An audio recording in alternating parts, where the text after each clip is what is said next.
Hey, good evening. Welcome back to my channel. This is Matt Webster again with another video in my Christian Journey series. Today I wanted to take a step away from like specific words and stuff like that and go over something that is a little more unique and interesting. One of the things that I had discovered in this journey was that God answers unusual prayers, believe it or not. The key to it is understanding that He may not answer them exactly the way you expect, but the other thing is to understand that He does in fact answer them, especially if it aligns with His purpose and His will for your life. Now, the most unusual prayer that I've ever had answered um, was a prayer for character qualities from people from different TV shows, media outlets, of characters that I admired for one reason or another. And the interesting thing that I found when He had answered this particular prayer in my life was that I wasn't necessarily sure how to respond at first because it seemed like such an odd thing for Him to grant.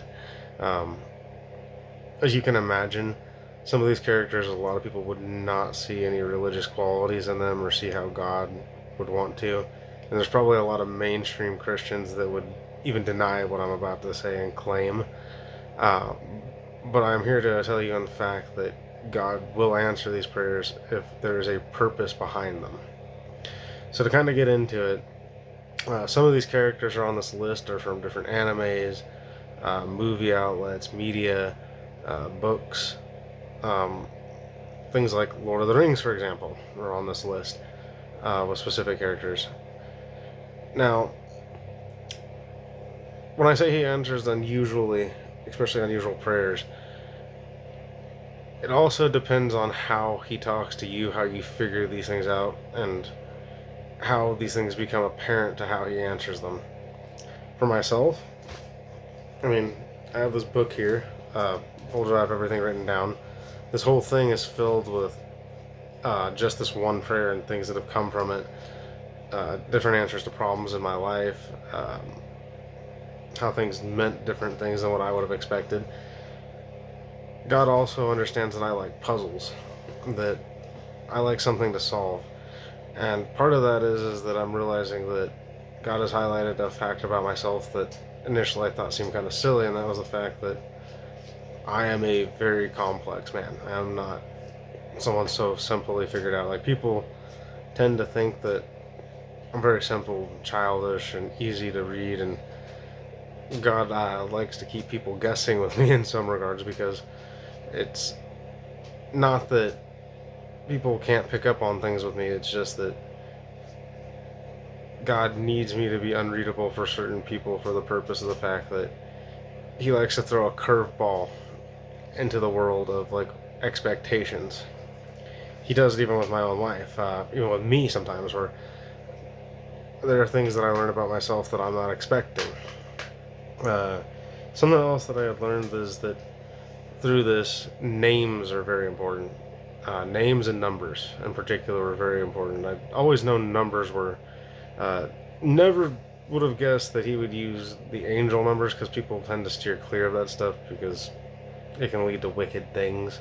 Now I will say this is like, if you're doing it with God, God can take things that are meant for something terrible and turn them to good. He does that with everything. So what's necessarily meant for something wicked, um, specifically in my own life, He has decided to use and turn for good.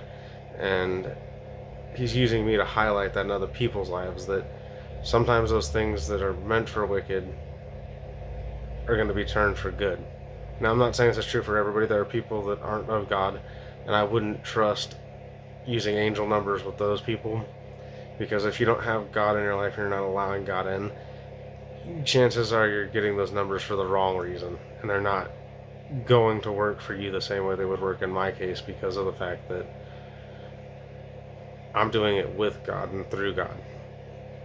Now, having said that, going to the names, to kind of give an example here, when I was going through the names and stuff, it was told to me by a friend who I like puzzles to use this first so many names of people in the Bible and it has a message. And I thought that was kind of cool and interesting because I didn't know that. Well, I got to thinking about it with the names on this list and thinking to myself, I wonder if I was being told that for a purpose with the names on this list that I had prayed for. And it was interesting because when I started getting into it, I had found that there was actually, in fact, a hidden message. Now the thing was, is like because I like puzzles, God also put it in a puzzle format.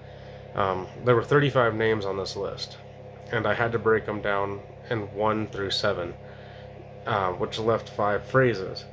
Um, or sorry, 7 phrases with 5 words each. And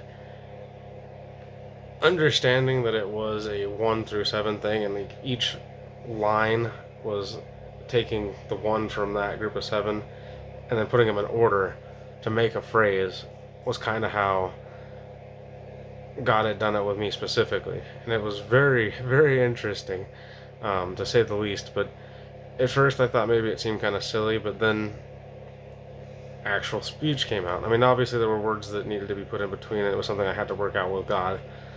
But taking those words in the exact order they appeared still was able to make phrases and sentences to things that were going to unfold in my own life. I'll give you an example with just the 7s. This is the very last line of text of the names, but what they mean. A revered king, friend to the army, needs grace to rise and cover his failures. Now, I mean, that's a pretty direct message. How it refers to my life, I'm not exactly sure how it's going to play out because I'm still figuring out different parts of this as I go along. But I am learning that with a little patience and guidance, things are slowly being revealed with these messages, specifically for my own life, and an understanding is being developed. One of the things, too, that I've learned with this is I had to pray for a lot of discernment and a lot of wisdom. And those are things that align with God's will, which is the other reason why He has allowed for me to have this prayer with these specific character traits. Like I said, He's even given me answers to things in my life. He's told me about people that were in my life using characters on this list and people that are associated with them, and like I'm getting to learn about friends a little bit more closely, how to handle situations, how to even fix things and get to where I wanted to be in my own life. Now I plan on doing future videos based on almost every one of the characters or like the story or origin of where they came from. So there's going to be quite a few videos in this particular part of the series where I want to highlight different things and how God uses them so that people can see that you can't always trust what the world's telling you, and you have to trust what God's telling you, and that's that anything He wants to use for good, He will. In my particular case, a lot of things that could be used for evil, He has decided to take and use me directly for this purpose of highlighting where the light is within these specific things. Something I would like to do too tonight too, I did in my last video, but I didn't really quite go over it quite well.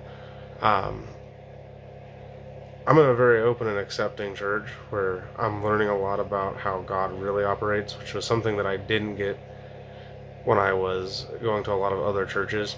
And a lot of churches would turn people away and shake and point fingers, and they would tell you had to do this and that. And I've heard it with other friends and stuff. I had a friend who she had brought up the fact that her own mom had told her that she had to specifically read one kind of Bible, and I will tell you that that's absolutely not true.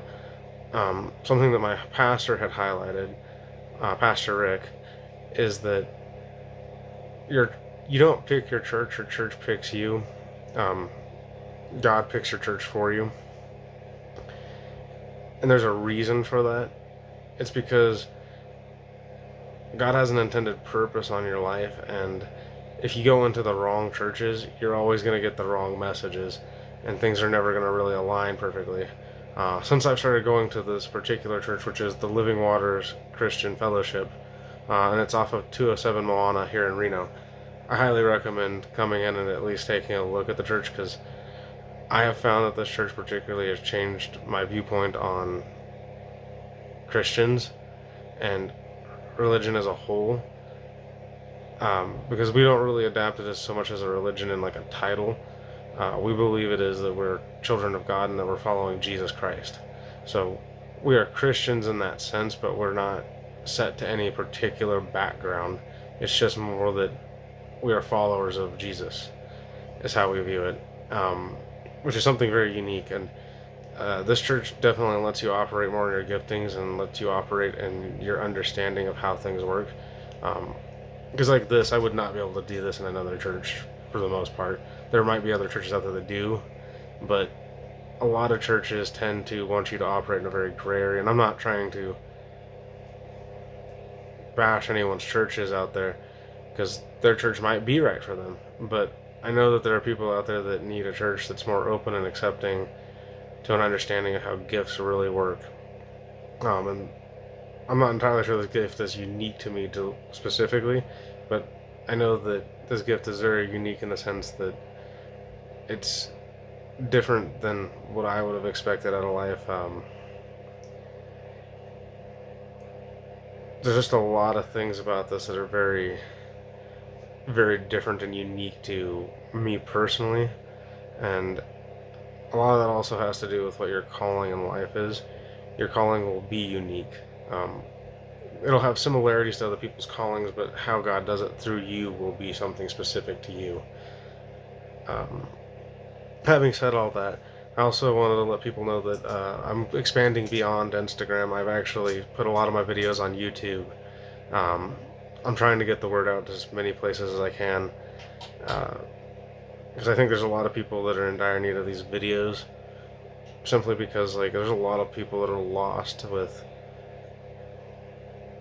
the way their church is operated, what they've been told in their life, and how they've been told to operate.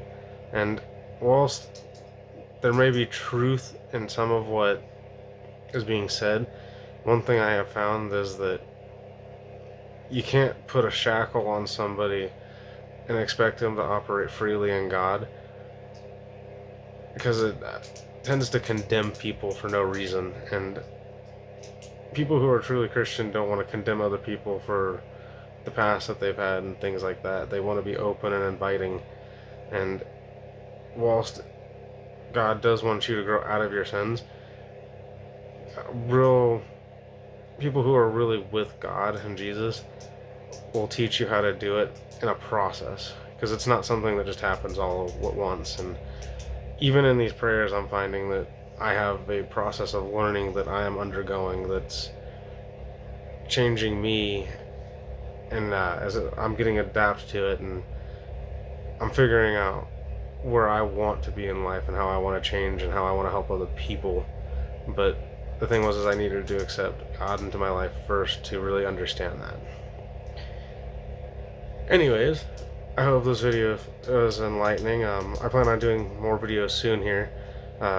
Some of these other videos are going to be a little more lighthearted and whimsical, because I kind of want to express the humorous side of like how God operates, because let me tell you, some of the stuff is absolutely funny, and you would not believe how God can use things in a way that are kind of hilarious.